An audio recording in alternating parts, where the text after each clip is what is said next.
பத்திரிகையில வர்ற செய்திகளை கூட நகைச்சுவை சொல்றது உண்டு. அதாவது அதை நேரடியா சொன்னா வானொலியில அனுமதிக்க மாட்டாங்க சில விஷயங்களை. அது சின்னாருக்கு கௌரவ குறைச்சல், அது வேடிக்கை கலந்து நகைச்சுவோடு சொல்லும்போது அதை அனுமதிச்சிருவாங்க. அப்ப அந்த விசாரணை கமிஷன் அது இது நிறைய நடந்துகிட்டு இருந்தது. டெல்லியில இருந்து அமலாக்க பிரிவு அதிகாரிகள்லாம் வராங்க போறாங்கன்னு பத்திரிகையில அமர்க்கலப்பட்ட இடம். அந்த நேரம் நான் ஒரு ரேடியோவில் ஒரு செய்தியை தயார் பண்றோம்.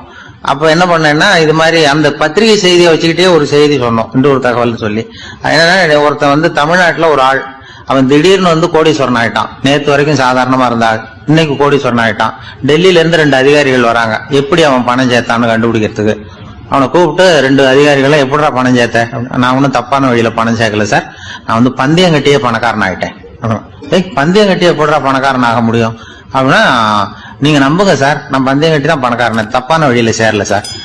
பந்தயம் கட்டி எப்படா கோடீஸ்வரன் நானு அப்படின்னா, நாங்க நம்ப முடியாதுன்றான் விசாரிக்க வந்தவன். அப்படின்னா உங்ககிட்டே ஒரு பந்தயம் கட்டட்டுமான்றான் விசாரிக்க வந்தவன்ட்டிய. என்னடா பந்தயம் அப்படின்னா, ஒண்ணுமில்ல சார், இது என் கண்ணு, இது என் பல்லு, என் கண்ணை என் பல்லாலேயே கடிக்கிறேன், எவ்வளவு பந்தயம். விசாரிக்க வந்தவன் 100 ரூபாய் எடுத்து வச்சான், இதை ப்ரூவ் பண்றான்னு. அப்படியே கண்ணை எடுத்துட்டான், அது பளிங்கு கண்ணு. ஏற்கனவே ஒரு கண்ணு பளிங்கு கண்ணு வச்சுனா எடுத்து கடிச்சு விட்டான். இது விசாரிக்க வந்தாலும் 100 ரூபாய் விட்டுட்டு நிக்கிறான். எப்படி பணம் சேர்த்தான்னு வந்தவன்.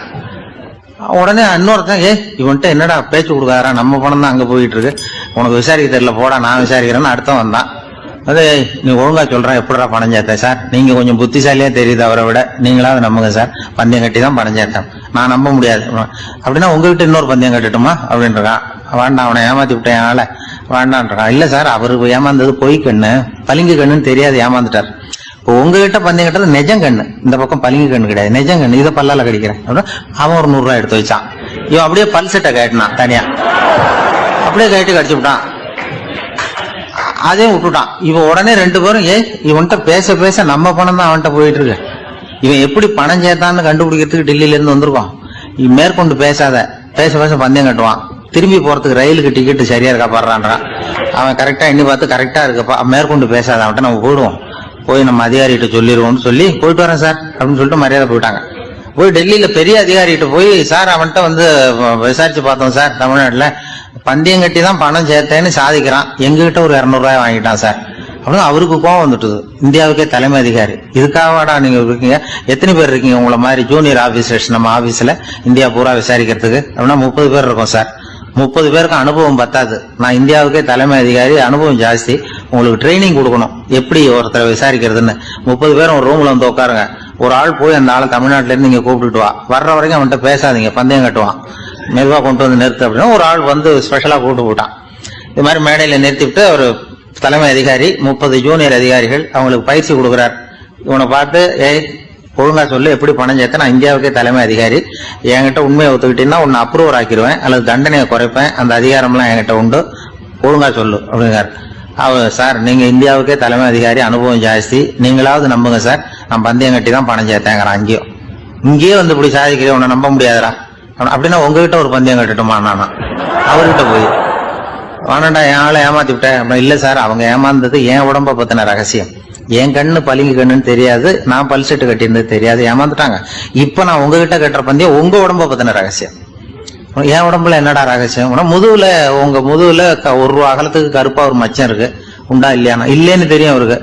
இல்லடா, நேத்து வரைக்கும் இல்ல சார், இப்ப இருக்குது மச்சம் அப்படின்னு உடனே 100 ரூபாய் எடுத்து வச்சார் அவர் தலைமை அதிகாரி. ஒரு 100 ரூபாய் வச்சு சட்டையை கட்டி காட்டுறாரு, மச்சம் இல்ல. இவன் தோத்துட்டான், இங்கிருந்து போனவன். உடனே 200 ரூபாய் எடுத்து வச்சுக்கிட்டு, தோழர்களே இப்படிதான் ஒருத்தரை விசாரிக்கணும், என்கிட்ட இவன் ஏமாந்துட்டான் பாருங்க, துருவி துருவி விசாரிக்கிறதுன்னு சொல்றாங்களே, இதுதான் அப்படின்னு விளக்கம் கொடுத்தாரு. அப்போ இவன் மெதுவா ஆரம்பிச்சானா, சார் இந்த பந்தயத்துல உங்களுக்கு 200 ரூபாய் லாபம், ஆனா இதே பந்தயத்துல எனக்கு 2900 ரூபாய் லாபம் சார் அப்படின்றான். என்னடா பண்ண அப்படின்னு கேட்டிருக்காரு. உங்களுக்கு தெரியாம இந்த 30 பேர்கிட்டையும் தனித்தனியா ஒரு பந்தயம் கட்டியிருக்கேன்.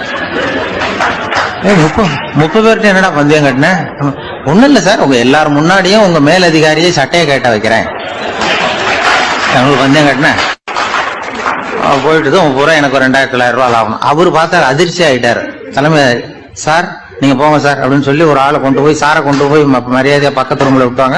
இனிமே அவர்கிட்ட யாரும் பேசாதீங்க வாங்கன்னு சொல்லிவிட்டு, அதுக்கப்புறம் தோழர்களே, இவர் பேச ஆரம்பிச்சாரு, தோழர்களே இனிமே யாரும் தமிழ்நாட்டு பக்கம் விசாரிக்க போகாதீங்க, நீங்க யாராவது போறதுன்னா மத்திய பிரதேசம், உத்தரப்பிரதேசம், இப்படி எத்தனையோ பிரதேசம் இருக்கு, போயிட்டு வாங்க, தமிழ்நாட்டுக்கு மட்டும் போகாதீங்க, ஏன்னா அங்க போனா நம்ம பணத்துக்கு ஆபத்து வந்துருது அப்படின்னு சொன்னாருன்னு இந்த கதையை ரேடியோவில் சொன்னேன். இந்த கதையை உண்மை சம்பவமா சொன்னா அனுமதிச்சிருக்க மாட்டாங்க.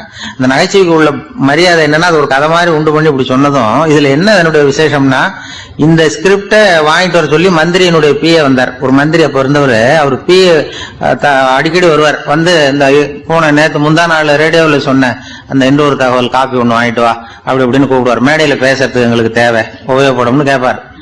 அவரு இந்த நிகழ்ச்சி வந்தப்போ உடனே அன்னைக்கு வந்துட்டார் அந்த பிஏ. இன்னைக்கு காலையில சொன்னீங்களே சார், மந்திரி கேட்கிறாரு மேடையில பேசுறதுக்கு அப்படின்னு. நான் அப்பதான் ஆச்சரியப்பட்டேன். பாருங்க, இந்த நகைச்சுவைக்கு உள்ள மரியாதை. அவரே கேட்கிறார், சொல்லப்பட்டதே அவரை பத்தி தாங்கிறது தெரியாம அவரே எப்படி சொல்ல. அதுதான் சிரிப்புக்குள்ள மரியாதைங்கிறது. அது யாரை பத்தி சொல்றோமோ அவருக்கு தெரியாம கூட சொல்லலாம் அதை. அப்படி இது உண்மையில நடந்த சம்பவம். அந்த அமைச்சர் இப்ப இல்ல, உயிரோட எல்லாம் இருந்து வாங்கிட்டு இருந்தார்.